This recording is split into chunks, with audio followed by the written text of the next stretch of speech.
ሄሎ ኦኬ። ዛሬ ስለ ኤዱኬሽን ትምህርት ምን ማለታችን ነው? ትምህርት ስንል ስለ ትምህርት ለመረዳት መጀመሪያ የሰዎችን ባህሪ ማወቅ አለብን። የሰው ልጆች በባህሪያችን እውቀት የመወራረስ ካልቸር አዳብረናል። እውቀት በጄኔቲክስ ልትቀያየር አባትህ የሚያውቀውን የአኗኗር ዘይቤ አንተ ከሱ ሳትማር በደም ውስጥ ልታገኘው ትችላለህ። ለምሳሌ ለመብላት ማደን እንዳለብህ፣ ፍራፍሬ መልቀም እንዳለብህ፣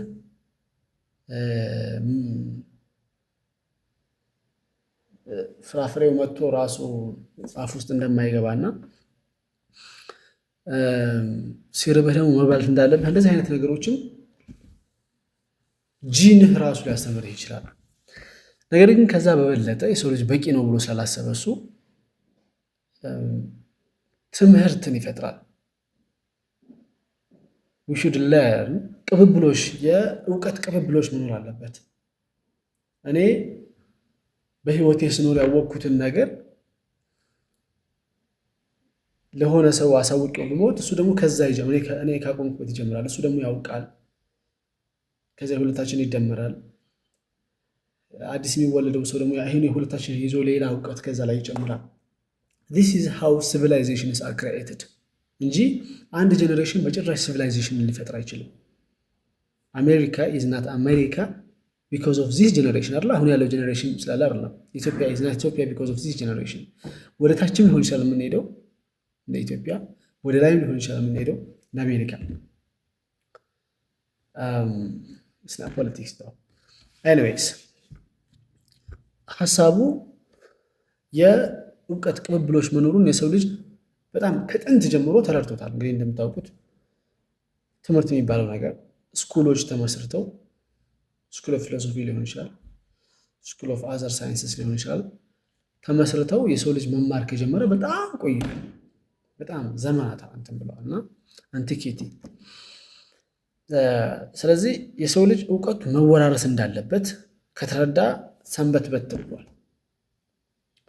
በጂን ከሚተላለፈው እውቀት በዘለለ መማማር እንዳለብን እና ከዚያ አይ ቲንክ ይሄ መሰረታዊ የትምህርት አስተሳሰብ እሱ ሆኖ ሳለ አሁን ያለውን ነገር ደግሞ ተመልከቱት። ከዚህ አንጻር አሁን ትምህርት ማለት ባጭሩ 2026 ላይ ወይም ደግሞ በእኛ 2018 ላይ ዓለም ምን ላይ ደርሷል የሚለውን አንድ አዲስ ሕፃን ልጅ ያንን ይማራል። ዓለም ምን ላይ ደርሷል፣ ሳይንሱ ምን ላይ ደርሷል፣ ስፔስሺፓችን ምን ላይ ደርሷል፣ ሜዲሲኑ ምን ላይ ደርሷል፣ ህጉ ምን ላይ ደርሷል፣ የተለያየ ፊልድ ውስጥ ገብቶ ሊማር ይችላል። ምን ላይ ደርሰናል፣ አፕዴትድ መሆን ነው ባጭሩ። እስካሁን ድረስ ምን ሄደናል? እኛ እኮ አሁን ያለንበት እንድንደርስ ብዙ ሺህ ዓመታት ብዙ 100 ሺህ ዓመታት ፈጅቶብን ሊሆን ይችላል፣ ወይም 10 ሺህ ዓመታት ፈጅቶብን ሊሆን ይችላል። ግን አንድ ተማሪ በአንድ ኮርስ ይህን ሁሉ የተሄደበትን ሂስትሪ ብሎ ሊማረው ይችላል። ጀነራል ሳይንስ ብሎ ሊማረው ይችላል። ማቴማቲክስ ብሎ ሊማረው ይችላል። ከነ ፓይታጎረስ ጀምሮ የነበሩትን ውጣ ወረዶች አንድ መጽሐፍ ላይ ተቀምጦ ያገኘዋል። ዛቲዝ ትምህርት የተፈጠረበት ዋና ዓላማው እሱ ነው።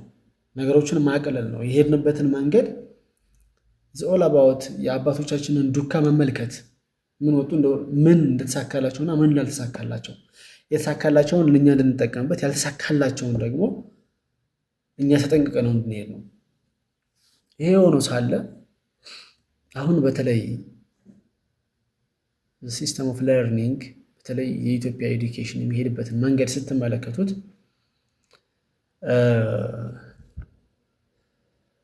አፕዴትድ እየሆን ነው። የሰው ልጅ ከየት እንደመጣ የት እንዳለ የሚያሳውቅ ነው ትምህርት ማለት ባጭሩ አይደል? ዓለም ከየት ጀምራ የት እንደደረሰች ማወቅ ነው። መጽሐፎቻችን ላይ ሊኖሩ ይችላሉ። እሱም አጠያያቂ ነው። ምሁራኖች ይጣላሉ። መጽሐፎቻችን የተሰሩበት ካሪኩለሙ የተሰራበት መንገድ ላይ ጸብ አላቸው። እሱ የኔ ስናት ማይ ስኮፕ ኦፍ ኤክስፐርቲዝ የማውቀው ነገር የለም።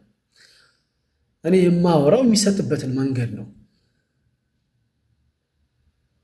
የሚያስተምሩን መምህሮች አሁን ያለውን የትምህርት መሰረታዊ አረዳድ ከሌላቸው እንዴት ሊያሳውቁን ይችላሉ? አሁን አስተምረዋለሁኝ፣ ነገ ፈተና ላይ ስፈትነው አሁን ያስተማርኩትን ማታ የፈተናው ቀን ማታ ካላነበበ አያውቀውም። ከዛ በኋላ ደግሞ ከፈተናው በኋላ ደግሞ ጭራሽ አያውቀውም፣ ይረሳዋል። እንደዚህ ብለው ነው መምህሮቻችን የሚያስቡን። ስለዚህ ምን አይነት እውቀት ሊሰጡን ይችላሉ? አሁን ዓለም ያለችበትን ሁኔታ እድገት ተረድተን መሄድ እንችላለን በዚህ አይነት? this is a question it poses እና የመምህራን ችግር ነው ማለት አይደለም፣ የተማሪም ችግር ነው ማለት ነው። እኛ ትምህርትን የምንቀበለው እንዴት ነው? አፕ ቱ ዴት ለመሆን ነው። አፕ ቱ ዴት አሁን ያለንበትን ጊዜ ማች ለማድረግ ነው።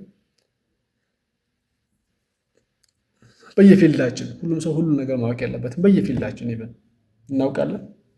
ስንቱ ነው የድሮ ላይ ስታክ ያደረገብን በሙያው ላይ አለ የሚባል ሰው ያለበት የስራ ዘርፍ ብዙ ነው። ህፃናቶች ትምህርት ቤት የሚማሩበትን መንገድ ተመልከቱ። ምክንያቱም እዛ ጀምሮ ነው ትምህርት መቀረጽ የሚጀምረው ነው። ትንሽ አወዛጋቢ ነገር አለው። ትምህርት ትርጉሙ አናውቀውም። ኖርማሊ የሰው ልጅ ይወለዳል፣ ያድጋል፣ ከዛ ትምህርት ይማራል የሚል አንድ የህይወታችን አካል አድርገነዋል። አንድ ነገር ደግሞ የህይወት አካል ስታደርገው ዝም ብለህ ታደርገዋል እንጂ ለምን እንደምታደርገው እየረሳው ትመጣለህ። መጀመሪያ እንደነገርኳችሁ ትምህርት የለም ነበረ። ከዛ የሰው ልጅ ተረዳ። የሰው ልጅ እያረሰ በሚኖርበት ጊዜ እሱ ያረሰበትን ሲስተም መሬቱን ያለሰበትን ሲስተም ለልጁ ሳያስተላልፍ ይሞታል። ከዛ ልጁ ስንት ለፍቶ እዛ ላይ ይደርሳል። ያም ልጁ ለልጁ ሳያስተላልፍ ይሞታል። እንደዛ በሚሆንበት ጊዜ ኖ እንደዚህ ከሚሆን እኔ ለልጄ ላስተምረው ብሎ ለልጁ አንዱ እሱ ያረሰበትን መንገድ እንዴት አድርጎ በሬና ቀንበሩ እንዴት አገናኘው፣ እንዴት እርፉ ምናምን እያለ ዘዲቴልስ ያንን ለልጁ ያስተምራል። አሁን ልጁ አንድ ስራ ቀለለለት ማለት ነው። መሬት እንዴት ይታረሳል የሚለው ችግሩ አይደለም። መሬት እንዴት ከአሁን እያረሱ ካለሁበት መንገድ በላይ እንዴት ይታረሳል የሚሆን ይሆናል ማለት ነው ችግሩ።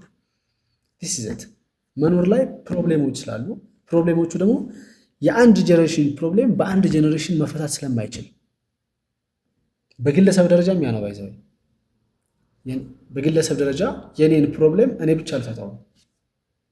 አባቴ ግማሹን ፕሮብሌም ፈቶልኛል፣ እኔ ደግሞ ግማሹን የልጄን ፕሮብሌም እፈታለታለሁ። ሞር ስቴብል እና ስዊተብል የሆነ ኮንዲሽን ላይ ይወለዳል ማለት ነው። ፕሮብሌም እፈታለታለሁ ማለት እና this how we live። ስለዚህ ትምህርት የተፈጠረው ታስቦበት ነው። ፕሮብሌም ስላለን ፕሮብሌማችን በአንድ ጀነሬሽን ስለማይፈታ የጀነሬሽናል ቅብብሎች መኖር ስላለበት ያን ጀነሬሽናል ቅብብሎች በሆነ ፍሬም ውስጥ ማስገባት ስላለብን ያ ፍሬም ደግሞ ኤዱኬሽን ሆነ። that is a plan that was the plan ልበል እንጂ እና ከዛ በኋላ ግን ፕራክቲሱ ቆየ።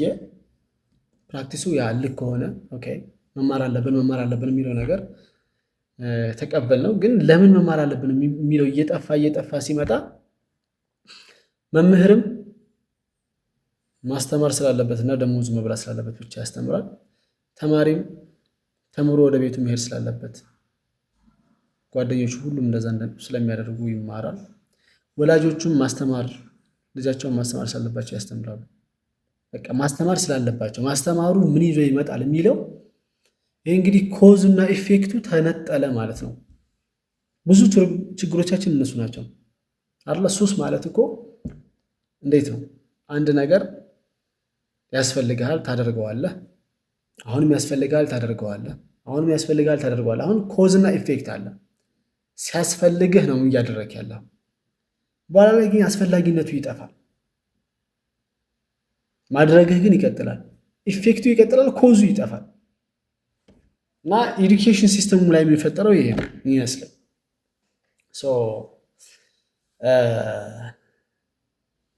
እንግዲህ ዊሽ ዘ ቤስት ለሀገራችንም ለዓለምም። ግን የትምህርት ሀሳብ ያ ይመስለኛል።